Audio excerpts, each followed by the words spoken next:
Oh, another one.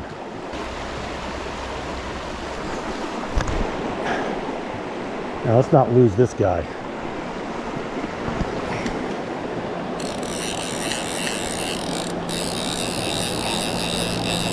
I'm gonna have to start using barbs.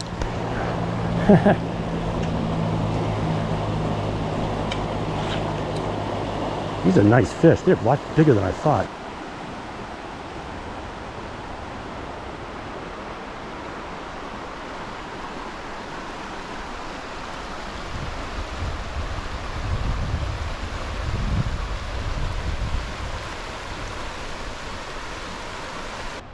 Hi, I'm Steve Higgins.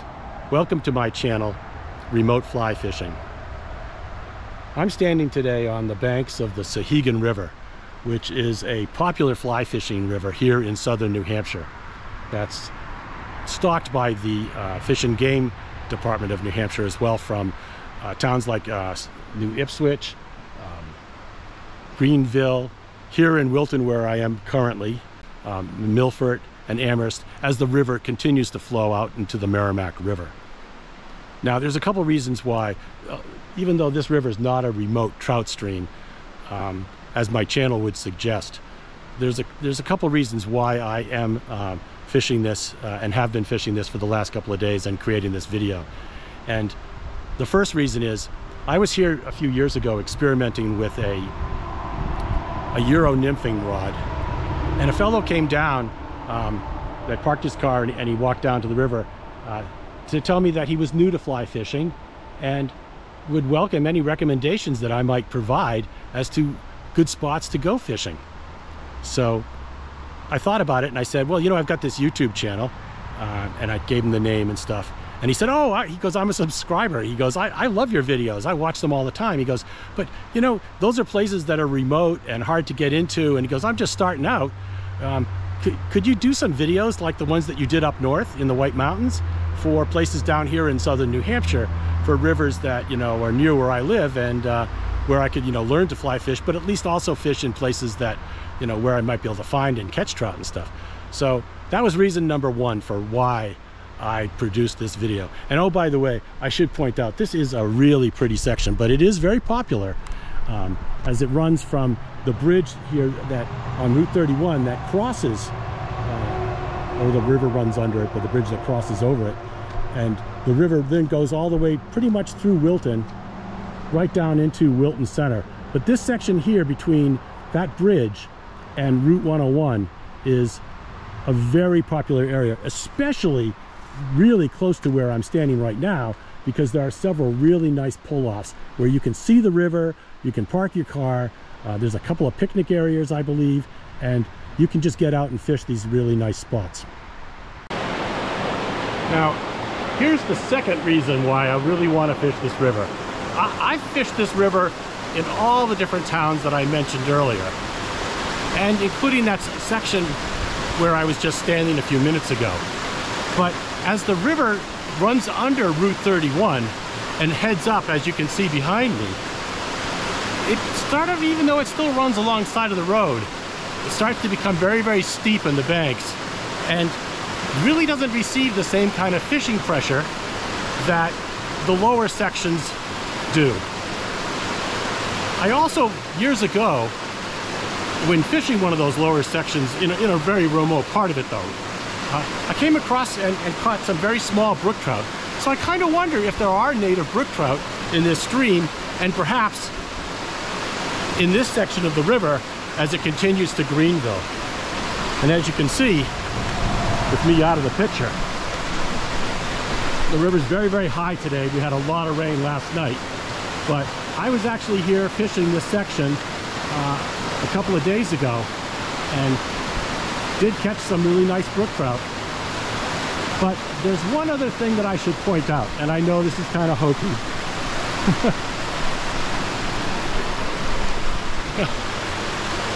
I know this is a little hokey, and I'm a fly fishing person, and I'm not a believer in Bigfoot or anything like that.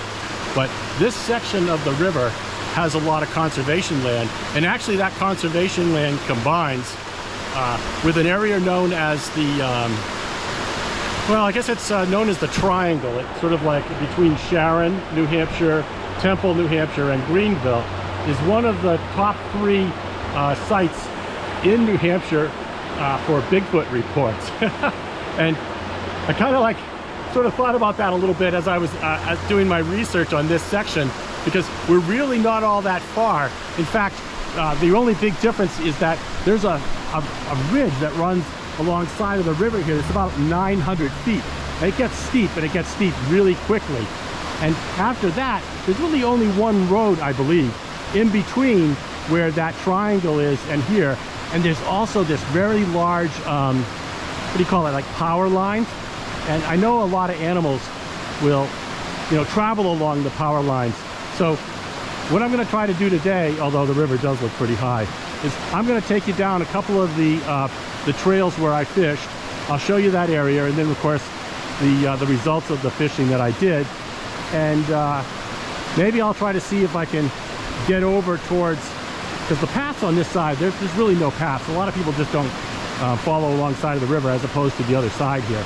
But I'll try to see if I can make my way down to where this additional stream enters into the Souhegan River, and also where those power lines and stuff are, so you can sort of see that. If you're a Bigfoot type advocate, this might be a fun place to check out as well. But don't include me on that trip, because if Bigfoot are real, I really don't want to run into one of them. Okay, so just beyond the bridge, which is really just down there over by the bend, is one of the first pullovers on the right hand side. And as you can see, unlike other pullovers where you can see a path that leads down to the stream, this particular pullover, by the way, there's a lot of poison ivy around here. Well, let's see. Gotta move some branches out of the way. It's really sort of hard to imagine, although I know that some of the folks in the New Hampshire Fish and Game will carry buckets down to a river. But this particular section is looks more like the path was created by water running off the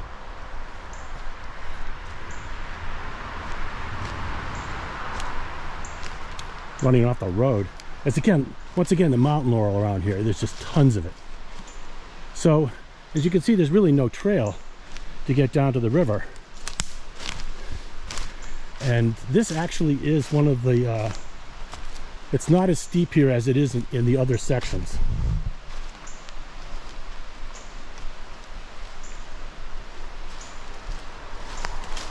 But this is the area that I chose to fish.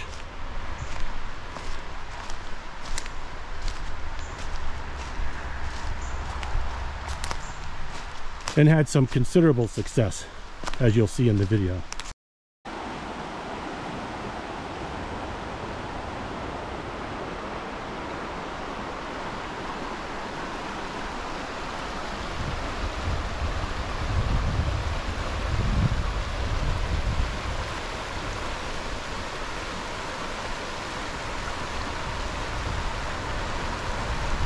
So the water does look a lot higher than it was just a few days ago when I fished it here. But it's certainly still pretty fishable. And we're starting to get some insect hatches. I can see perhaps some caddis laying eggs. I know there were some Hendricksons here a few days ago that were also dipping into the water.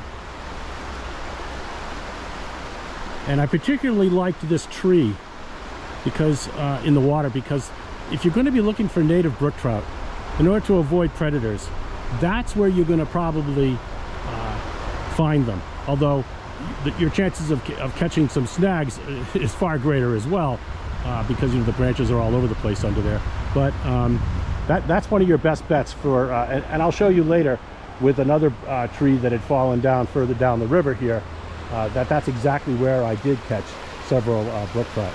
Now, the other thing to keep in mind too is that they like to live, the trout like to hang out in this river, it seems to me, more in the front of the rocks here than in the back.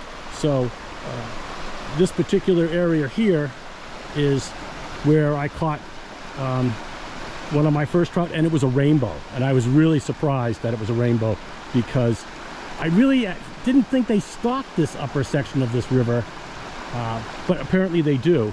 So now I'm going to have to go back when I look at the video and see if the brook trout themselves are also native. They claimed that on their website, which I checked out, they claimed that the trout that they were stocking, the rainbows, were a year plus old, and they seemed pretty good size. And they also claimed that the brook trout were a year and plus size. But I noticed that the brook trout that I caught were different sizes and much smaller, of course, than the rainbow. So there was like really no action right here behind the rock, right? But as the seams from the rock sort of start to split up and the fish like to hang out, down in that area there is where I caught my second rainbow. So beautiful river. And once again, I think you can kind of make it out. Let's see if I can find an advantage point to show it. But that's that ridge up there that just goes up to like around 900 feet, and it rises very, very quickly. So not a lot of people, as you can see, you don't see any paths or tracks alongside this river, not on that side and not on this side. So it's a great place to fish, and in a sense it's a little remote from the more popular areas on the river, and it's certainly prettier. And although you do hear the sounds of the cars in the background, you can have a lot of fun on this Souhegan River.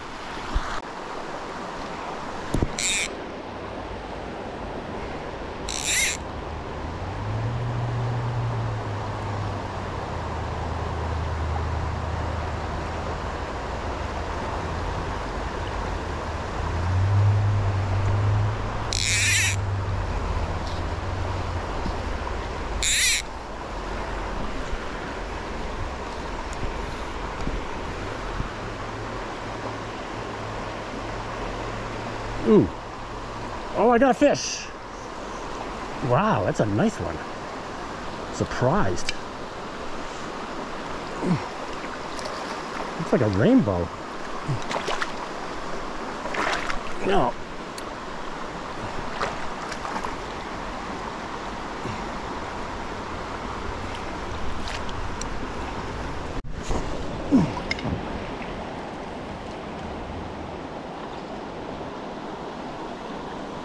Boy, that's a fighter. I think we're talking native brook. Well, we'll find out in a minute.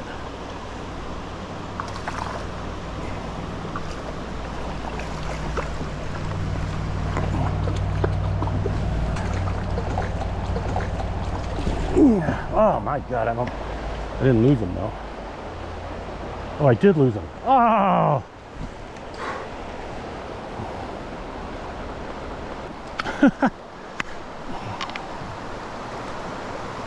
Oh, that was a nice fish.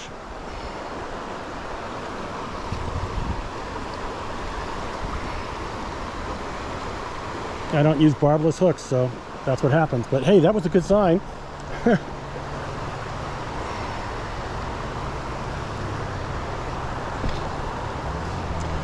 That's why it's always nice to have somebody helping you net them, you know?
I'm thinking of changing up. You know, with fish that size, maybe streamer type stuff, woolly buggers, things like that might be effective. It's hard to gauge the depth. It seems deeper here.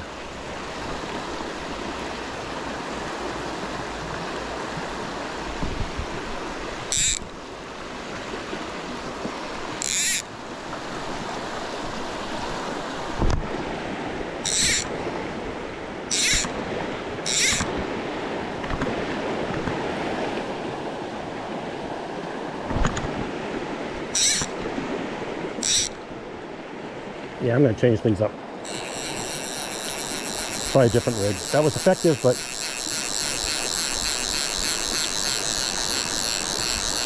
I think this is deeper water and possibly bigger fish.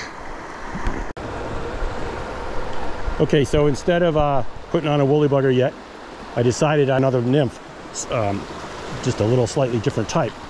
So let's see if that's if that helps me do the trick. Since the yeah, sounds like a plan.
Oh, another one.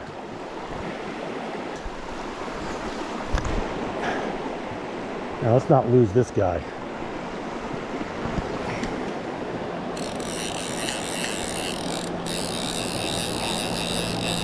I'm gonna have to start using barbs.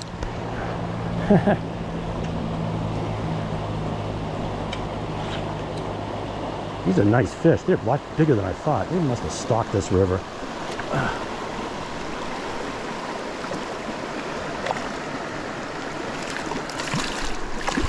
Got him. Yep. And sure enough, got himself right off the hook as soon as he got in the net. Nice fish. There you go. I think the only concern I have is if I land a fish here, I mean, if I catch a fish here, you know, where do I, you know, where can I? Been having trouble already with the last couple with my network.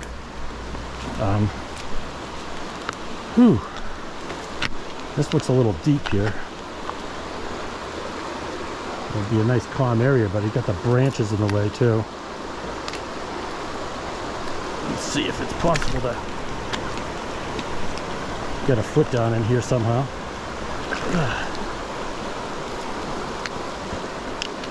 Drops off quickly. No, I'm gonna try it.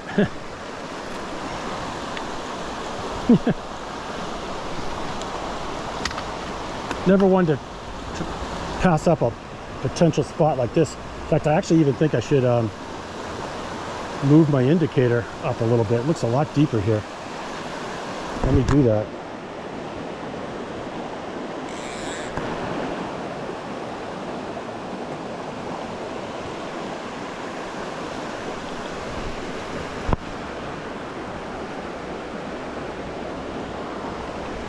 All right, we'll try it.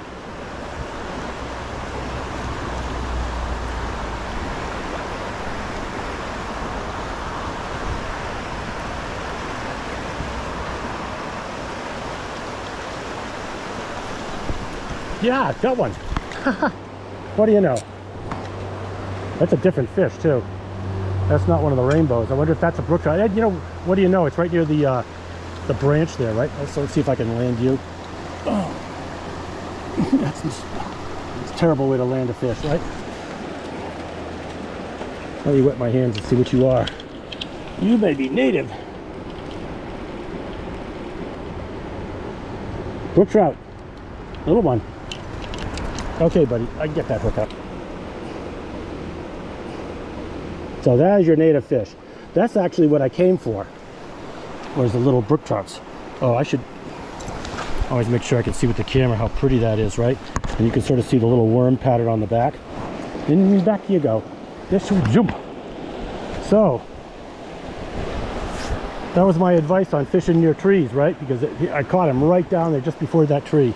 So he may have actually pulled himself right out to grab this. And these little, I found the magic fly for this river. I didn't mean to pop it in. Let's get this net out of the way.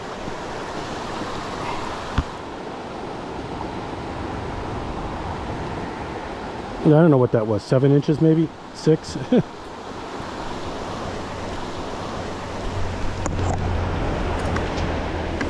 was a mistake, I knew it. Nope, get it free. Alright, let's see if there's any more.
Not exactly a roll cast, but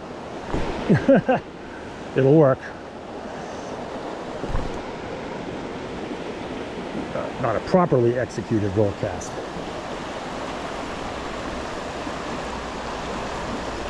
Now another one.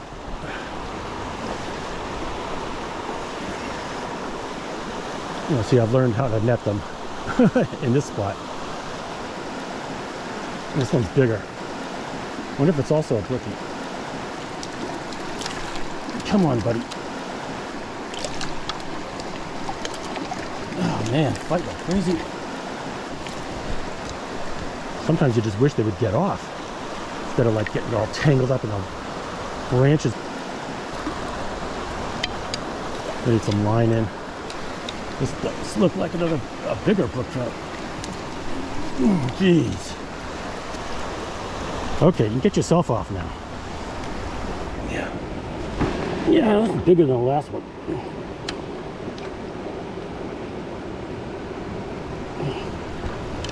Okay, beautiful fishes. Whew. Well, that's what I came for. For that size, that kind of brook trout. And this pool has not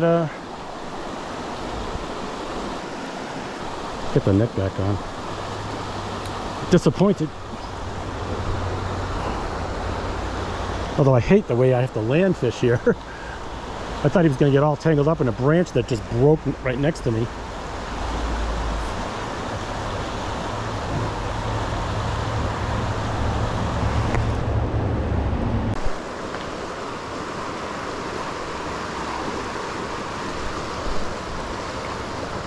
Okay, so I've tied on a little indicator.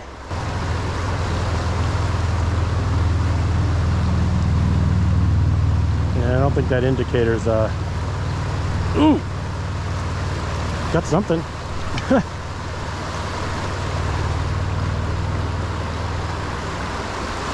Hadn't thought about where to land it. Let's see. It's a pretty decent sized fish. Brook trout, pretty.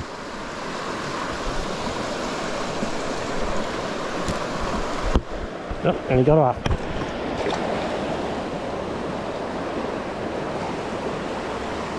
That's the nice thing about the barbless hooks. Oftentimes they do get off as soon as you get them in the net.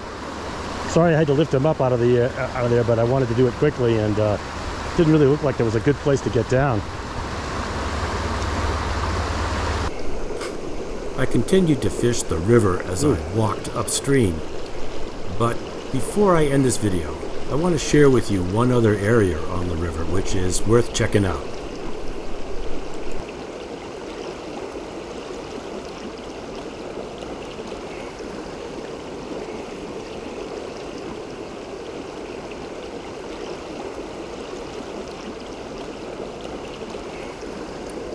Oh well, let's call it a day. A good day.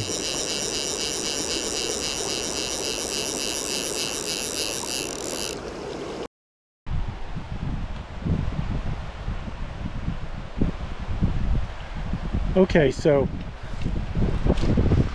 here's a little pullover that's just beyond where I was filming back there. There was a bunch of like guardrails, and as soon as the guardrails end, and as soon as you enter into Greenville, you see the entering Greenville sign from Wilton, you'll come to this next pullover, and it's kind of a nice spot. It's got some shade, which is nice, and it's a little more off the road. And it also looks like that at one time there was a section of road that ran down there, and that could be interesting. But the real thing to show you is how very steep and how quickly the banks on either side of the river, now the river has sort of carved itself through. And so that's perhaps one of the reasons why this is a little more of a remote area to fish, because it's a little more of a challenge getting down there, especially I would imagine on rainy days. So I'm just gonna scout it out a little bit to see you know, the best way to get down there. But at the same time, looks like there's a really nice big pool down there, like a little bit of a bend pool. And so even though the water's high, that could be worth checking out. Okay, so I found a little bit of a way down a steep slope here. It seems not so much the trail as, once again, maybe water runoff, but here's that pool that I was talking about. And as you can see, it really the sun's not hitting it brightly right now, but it's pretty deep, and it probably definitely holds some trout. And it certainly looks like there's lots of spots even further up that would hold trout. So once again, the Souhegan River, this section is definitely pretty compared to the other sections that run more through some of the older towns where mills and things used to be and stuff. So, well, I gotta climb back up. I didn't bring any fishing gear down here with me. I still have a few more spots I want to check out. So before leaving the area, I decided I'd walk down this this little road that was blocked off where I parked my car. And as you can see, it's paved. It's actually paved. So this must have been like the original Route 31 or something, right? But also I noticed that, and this is why I do these things, is that if you walk down the road a little, just this path, just a short ways, I mean, not even 100 yards, there's a much more gradual way in which to get down to the river below. And it's almost like a little cut in the ridge, if you will, right? So, and once again, down there, the river's just absolutely gorgeous and probably not that heavily fished. Also, there's some really big trees here too. So it's a great place. I mean, it's conservation land, and I'm looking at some monstrous hemlocks, oak trees. I even found some really big beech trees, which is getting rarer and rarer all the time. But like actually, it's a pretty big beech tree just right there.